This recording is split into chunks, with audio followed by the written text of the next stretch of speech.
આ તમારા મનના જે વિમાનો છે એ કેવા ઉડે છે? એમાં પણ ઈચ્છાઓ ને વિચારોના વિમાનો આવે. કથા સાંભળતા સાંભળતા ઘણા વિમાનો આવે. હવે તો સેવા પધરાવી છે, હવે તો રોજ એક માળા કરવી છે, હવે તો રોજ કોઈકને દાન આપવાનું. આ બધા વિચારોના વિમાનો આવે જ છે. કોઈ એકના ઉપર પણ બેસી જશો ને તો છેક ઠાકોરજીના ધામ સુધી તમને લઈ જશે.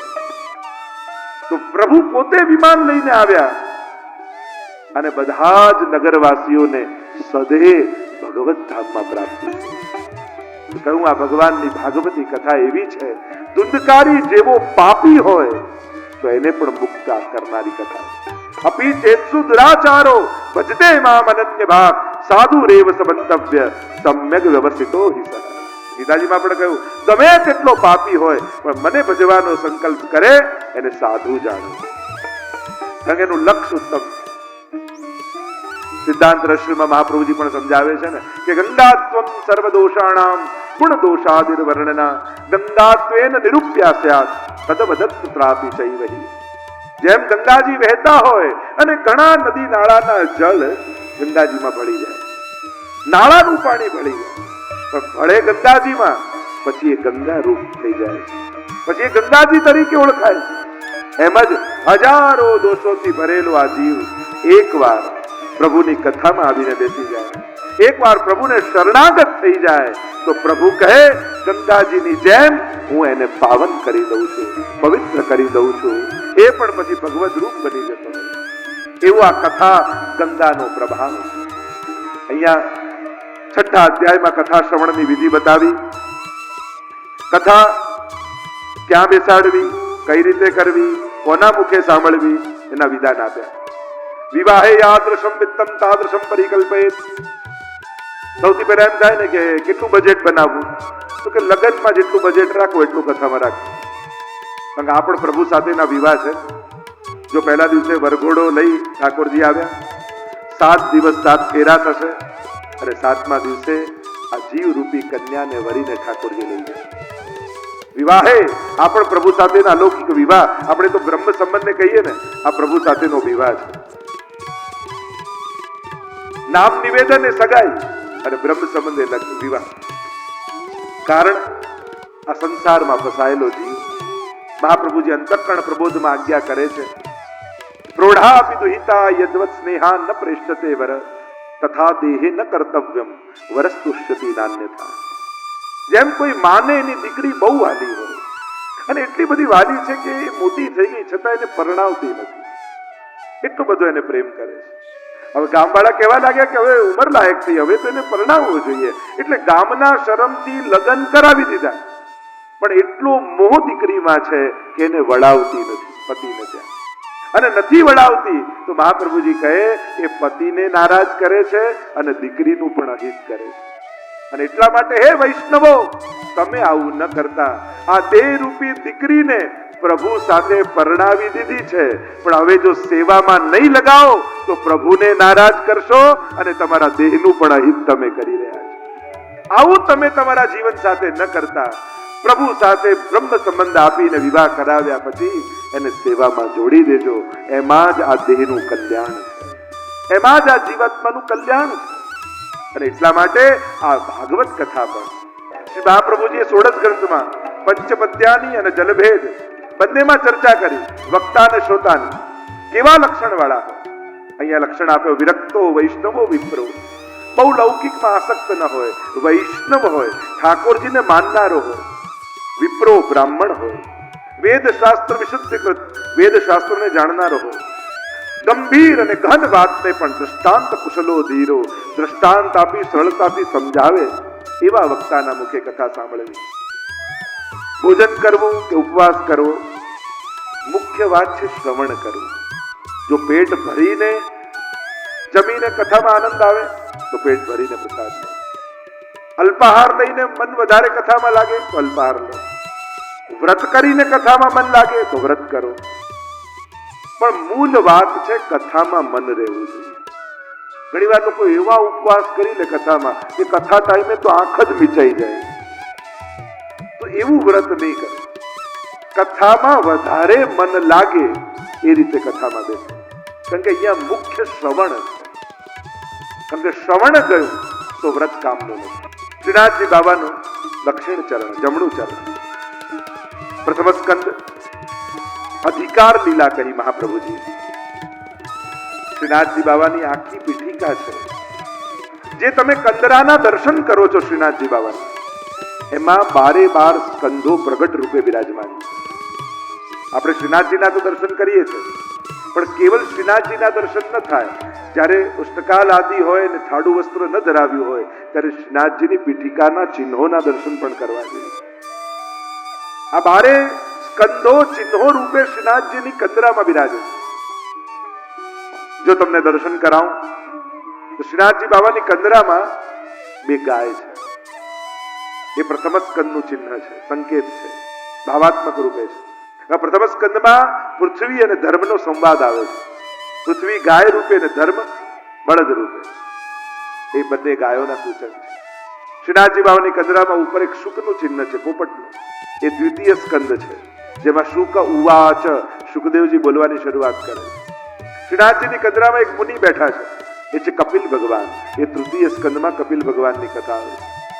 શ્રીનાથજીની કંદરામાં 2 મુનિઓ બેઠા છે, એ છે નર અને નારાયણ, ચતુર્થ સ્કંદ.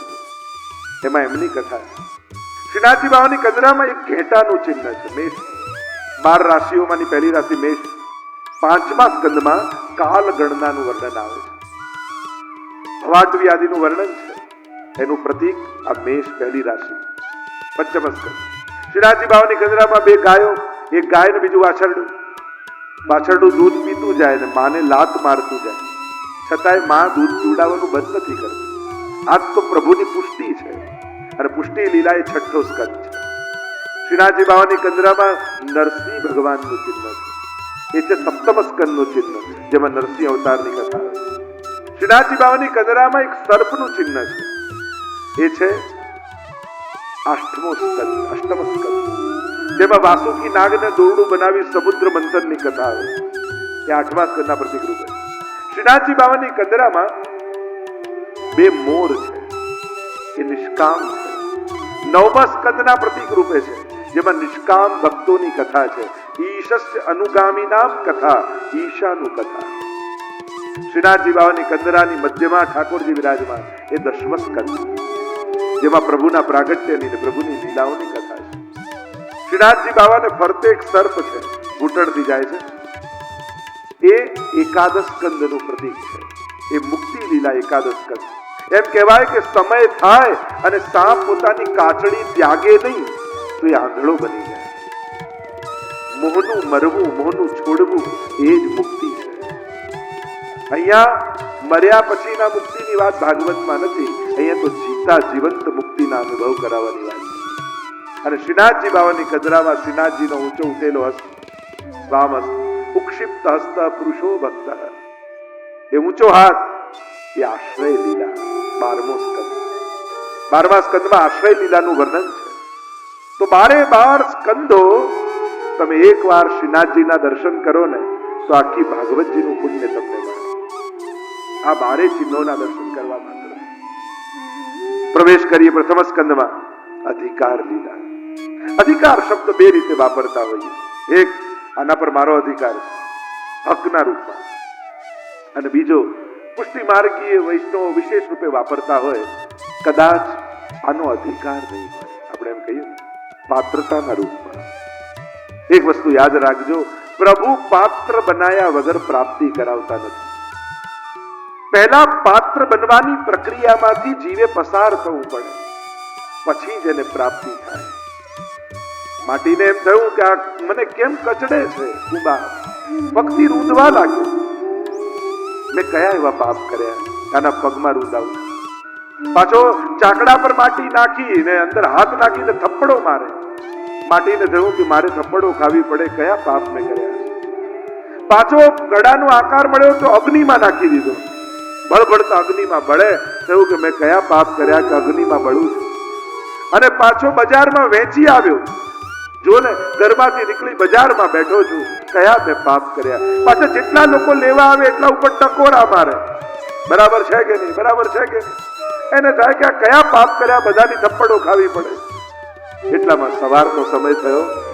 ધોતી બંડીને માથે તિલક કરીને એક વૈષ્ણવ આવ્યો, પૈસા આપીને માટલું ખરીદ્યું, કુવા પાસે લઈ ગયો, કુવામાં જલ ભર્યું અને લઈને સેવામાં આવ્યો. ઠાકોરજીની જારી લઈને આવ્યો અને માટલામાંથી જલ ભરી અને જારી ભરી. ત્યારે માટલાને સમજમાં આવ્યું કે જો આ પ્રક્રિયામાંથી પસાર ન થયો હોત તો ઠાકોરજીની જારી ભરવાનું પુણ્ય મને ન મળ્યું. આવું સુખની પ્રાપ્તિ મને ન થઈ હોત જો પાત્ર બનવાની પ્રક્રિયામાંથી પસાર ન થયો. પ્રક્રિયા માણસને ગમે નહીં, પાત્ર બનવાની, કારણ કે એમાં પરીક્ષા જેવું લાગે. ભગવાન પરીક્ષા નથી કરતા, તમને પાત્ર બનાવવાની પ્રક્રિયામાંથી પસાર કરી રહ્યા છે. આપણે એને પરીક્ષા માની, પરીક્ષા નથી, તમને તૈયાર કરે છે એની સેવા માટે, એની ભક્તિ માટે, કોઈ ઉત્તમ કાર્ય માટે. વિચાર કરો, આજ સુધી તમને જેવા કડવા અનુભવ થયા એવા ન થયા હોત તો આજે જેટલા સમજદાર છો એટલા હોત. દરેક કડવા અનુભવે તમને કોઈને કોઈ સમજદારી આપી છે. બસ તો જે ગુમાવ્યું એને એની ફીસ માનવી કે આ જ્ઞાન માટે મેં આ ફીસ ચૂકી. ત્યારે જ તો જ્ઞાન આવે. પ્રભુ અનુભવ કરા. જો વસ્તુ મળી કે ન મળી, અનુભવ તો મળે જ છે. ભગવાન ઘડતા હોય છે આપણને. અધિકાર લીલા એ પ્રથમ સ્કંદની લીલા છે. અહીંયા 3 પ્રકારના અધિકારીની વાત છે. 3 પ્રકારના વક્તા અને શ્રોતાની ચર્ચા કરી છે. ઉત્તમ વક્તા, ઉત્તમ શ્રોતા, મધ્યમ વક્તા, મધ્યમ શ્રોતા, અધમ હીન વક્તા, હીન શ્રોતા. એટલે કે આ 3 જણાની વચ્ચેનો ડાયલોગ ભાગવતજી રૂપે છે. આ 3 જણાની વચ્ચેનો સંવાદ છે. આપણે ત્યાં જેટલા ધર્મ ગ્રંથો છે ને એ બધા ઉપદેશ રૂપે નથી, સંવાદ રૂપે છે. ચર્ચાઓ છે, વાતો છે. ઉપનિષદ જેને કહીએ ને, ઉપનિષદ. ગુરુની નજીક બેસી એને પૂછવું, એની જોડે વાત કરવી, એ જ ઉપનિષદની સંસ્કૃતિ આપણી છે. એટલે સંવાદ છે. એટલે એમાં 3 પ્રકારની આ કક્ષાઓ બતાવી. કથા એ જ છે, પણ જેવો જેનો અધિકાર એવી એને પ્રાપ્તિ. આ અધિકાર લીધા એ જ કથા છે. પણ કેવો વક્તા, કેવો શ્રોતા, એ પ્રમાણે એનું ફળ. એ જ સુખદેવજી ગાતા હોય ને એ પરીક્ષિત સાંભળે તો એનું પરમ ફળ. એ જ નારદજી ગાતા હોય ને વ્યાસજી સાંભળતા હોય એનું મધ્યમ ફળ. એ જ સુતજી ગાતા હોય ને સૌનકજી સાંભળતા એનું હીન ફળ. હીન એટલે ખરાબ નહીં, મધ્યમથી ઉતરતા. મહાપ્રભુજી બહુ વિસ્તારથી ચર્ચા કરી છે અધિકારની. ઉત્તમ વક્તાના શું લક્ષણ હોય, અધમ ના શું લક્ષણ, મધ્યમ ના શું લક્ષણ, વક્તા અને શ્રોતા બંનેના. એટલે વક્તાનો વિચાર કરો તો શ્રોતાનો વિચાર કરો. આ બંનેની ચર્ચા. વરસાદનો વિચાર કરીએ તો પાત્રનો વિચાર કરો. જેવું મૂકશો એટલું જ ભરાશે. ભલે ને 20 ઇંચ ગામમાં વરસાદ થયો હોય પણ વાટકીમાં તો વાટકી જેટલું જ આવે. એની પાત્રતા. અધિકાર, સંવાદ છે, ચર્ચા છે. એ જ યમુનાજી હોય, કોઈ એમ કહે કે હું યમુના પાન કરવા જાઉં છું, તમે એમ પૂછો છો અચ્છા દિલ્હી જાઓ છો તમે? આવું કોઈ કે કેમ યમુનાજી દિલ્હીમાં નથી? છે જ ને. પણ હું યમુના પાન કરવા જાઉં છું આવું કોઈ બોલે ને તુરંત આપણે અચ્છા વ્રજમાં જતા લાગો છો. કેમ યમનોત્રી થી લઈ અને છે ક્યાં સુધી યમુનાજી છે? કેમ વ્રજ જ? કારણ કે દરેક જગ્યાએનું સ્વરૂપ જુદું છે. ક્યાંક આદિ ભૌતિક રૂપે યમુનાજી, ક્યાંક આધ્યાત્મિક રૂપે યમુનાજી, પણ વ્રજમાં આદિ દૈવિક રૂપે યમુનાજી રહે છે. એટલે યમુનાજી એ જ છે, પણ કયા ઘાટે પાન કરો ને એનાથી ફળ જુદું. કથા એ જ છે, પણ કોના મુખે સાંભળો ને એનું ફળ જુદું. જે વક્તા, જે શ્રોતા, એ પ્રમાણેની ફળની અવસ્થા, એ પ્રમાણેની પ્રાપ્તિ. શબ્દો તો માધ્યમ છે. વક્તા એના ભાવને શબ્દોના પાત્રોમાં મૂકી શ્રોતા સુધી પહોંચાડતો હોય. અને વક્તાનો જેવો ભાવ શ્રોતાને એ રીતે સ્પર્શે. ઘણી બધી ચર્ચાઓ આપણે ત્યાં મહાપ્રભુજીએ બહુ સુંદર રીતે અધિકારની ચર્ચા કરી. તો આ 3 પ્રકારના અધિકારીઓની ચર્ચા ઉત્તમ, મધ્યમ અને કનિષ્ઠ. આવો પ્રવેશ કરીએ પ્રથમ સ્કંદ. પ્રથમ 3 શ્લોકમાં વ્યાસજી મંગલાચરણ કર્યું છે. પહેલા શ્લોકમાં બીજ, બીજામાં વૃક્ષ અને ત્રીજામાં ફળની વાત. આ પહેલો શ્લોક એ પૌરાણિક ગાયત્રી કહેવામાં આવે છે. જે ગાયત્રી મંત્રમાં વાત છે એ જ વાત આ શ્લોકમાં. વેદનું બીજ ગાયત્રી અને વેદનું ફળ ભાગવત, અને એટલા માટે ભાગવતના બીજ રૂપે પણ ગાયત્રી पौराणिक गायत्री कही. आइए श्लोक का गान करें. शास्त्र योनित्वा, જેનાથી જન્મ આદિ થાય, આ બધાનું સર્જન કઈ રીતે થાય, કોણ કરે? વેદાંત થોડીક ચર્ચા જો કરું, ભાગવતજી તો નિગમ કલ્પ તરોર ગલિતમ ફલમ, એટલે વેદ, બ્રહ્મસૂત્ર, ભગવદ ગીતા બધાનો વિસ્તાર ભાગવત છે. તો વેદાંતમાં જેમ ચર્ચા કરી, ઘડો બને તો માટી એનું ઉપાદાન કારણ કહેવાય અને કુંભાર એનો નિમિત્ત કારણ કહેવાય. તો આખી સૃષ્ટિ બની તો ભગવાને શેમાંથી બનાવી? કોણે બનાવી?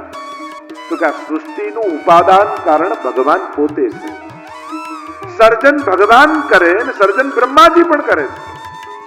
બંનેમાં ફરક એ છે, ભગવાનના સર્જનમાં ઉપાદાન પોતે હોય છે અને બ્રહ્માજી સર્જે તો એને ઉપાદાન વસ્તુઓ મળે છે, એમાંથી એ બનાવે. પોતે ઉપાદાન નથી બનતા, માટી પોતે નથી બની જતી, પણ ભગવાનના સર્જનમાં ભગવાન પોતે માટી અને પોતે જ કુંભાર.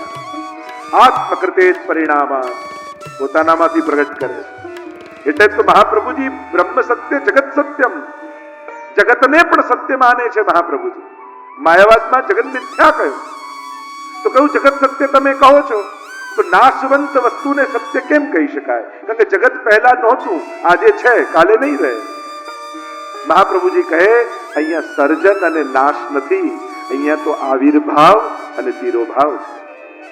મહાપ્રભુજી સમજાવે છે કે ભગવાન દુનિયાને, સૃષ્ટિને ઘડતા નથી, ભગવાન પોતે જગત રૂપે પરિણમિત થાય છે અને લય કરવો હોય ત્યારે નાશ નથી કરતા, પોતાનામાં જ સમાહિત કરી લે છે.